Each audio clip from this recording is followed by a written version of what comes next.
Hi friends, welcome back to never give up YouTube channel. Andhra Pradesh రాష్ట్ర మాజీ ముఖ్యమంత్రి శ్రీ జగన్మోహన్ రెడ్డి గారు తమకు ప్రతిపక్ష నాయకుడి హోదా కల్పిస్తేనే గాని అసెంబ్లీ సమావేశాలకు వెళ్లేది లేదని గత 6 నెలలుగా చెప్తున్నారు.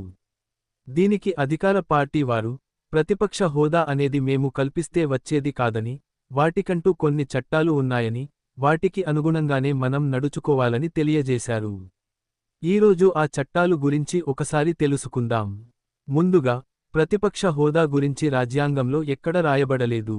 ఈ హోదా గురించి salaries and allowances of leader of opposition in parliament చట్టం 1977లో పొందుపరిచారు. ఈ చట్టం ప్రకారం అధికార పార్టీ తర్వాత ఏ పార్టీ అయితే అత్యధిక సభ్యుల బలం కలిగి ఉంటుందో ఆ పార్టీకి స్పీకర్ ప్రతిపక్ష హోదా కల్పించవచ్చు అని చెబుతోంది.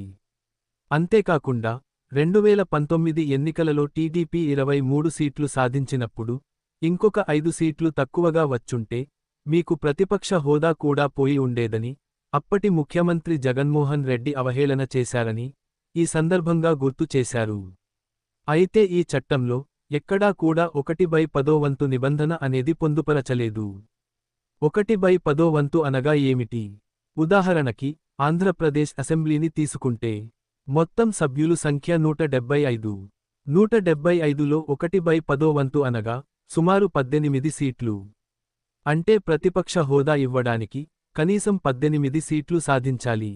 కానీ వైఎస్సార్సీపీ పార్టీ కేవలం 11 సీట్లే సాధించడంతో ప్రతిపక్ష హోదా ఇవ్వడం సాధ్యపడదని ప్రభుత్వం చెప్తుంది. కానీ వైసీపీ పార్టీ తరపున వాదన ఏంటంటే రాజ్యాంగంలో ఎక్కడ కూడా ఈ 1/10 వంతు నిబంధన గురించి తెలియజేయలేదని వారి వాదన.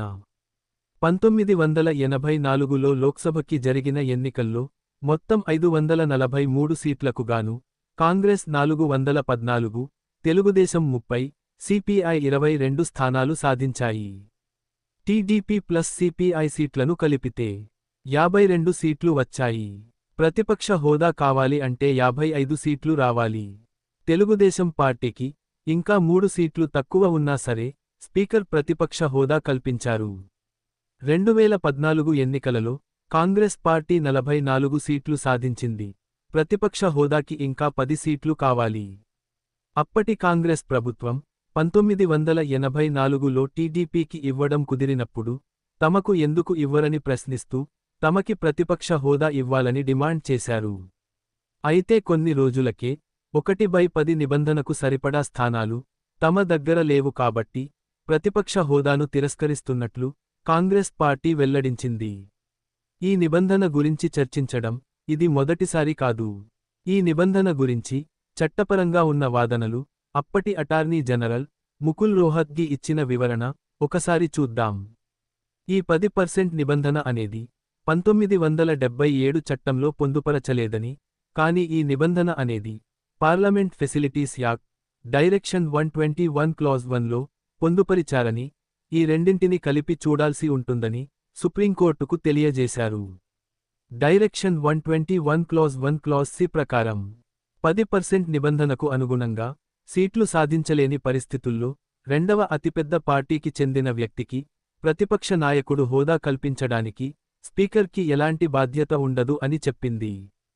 స్వతంత్ర భారతదేశంలో మొట్టమొదటి స్పీకర్గా పనిచేసినటువంటి జీవి మాల్వాంకర్ ఈ 10% నిబంధనను తీసుకువచ్చినట్టుగా మనకి చరిత్ర చెబుతుంది. 1984లో తెలుగుదేశం పార్టీకి ప్రతిపక్ష నాయకుడు హోదా ఇవ్వడం కుదిరినప్పుడు 2014లో కాంగ్రెస్ పార్టీకి ఇవ్వడానికి ఎందుకు కుదరదు అన్నది ప్రశ్న. దీనికి సమాధానంగా 1984లో 10% నిబంధన అనేది పొందుపరచలేదని, 1999 సంవత్సరంలో 10% నిబంధనలను పొందుపరిచారని ముకుల్ రోహత్గి గారు తెలియజేశారు. 2015 సంవత్సరంలో జరిగిన ఢిల్లీ అసెంబ్లీ ఎన్నికల్లో 3 సీట్లు వచ్చిన బీజేపీకి కూడా ప్రతిపక్ష నాయకుడు హోదా కల్పించారు. మరి ఇది ఎలా సాధ్యం అన్నది ప్రశ్న. ఏది ఏమైనా సరే ప్రజాస్వామ్యంలో ప్రతిపక్షం అన్నది ఖచ్చితంగా ఉండాలి. ప్రతిపక్షం అనేది అధికార పక్షం యొక్క బాధ్యతలను గుర్తు చేస్తూ పరిపాలన అనేది సక్రమమైన మార్గంలో జరపడానికి తోడ్పడుతుంది. ఇంకా ఈ 10% నిబంధన చుట్టూ అల్లుకున్న మేఘాలు తొలగాలంటే కొత్త చట్టమైన తీసుకురావాలి లేదా ఉన్న చట్టాన్ని సులభమైన పద్ధతిలో అందరికీ అర్థమయ్యే విధంగా సవరించాలి. ఈ వీడియో మీకు నచ్చినట్లయితే షేర్ చేసి నా ఛానల్ని సబ్స్క్రైబ్ చేసుకోండి. ధన్యవాదాలు.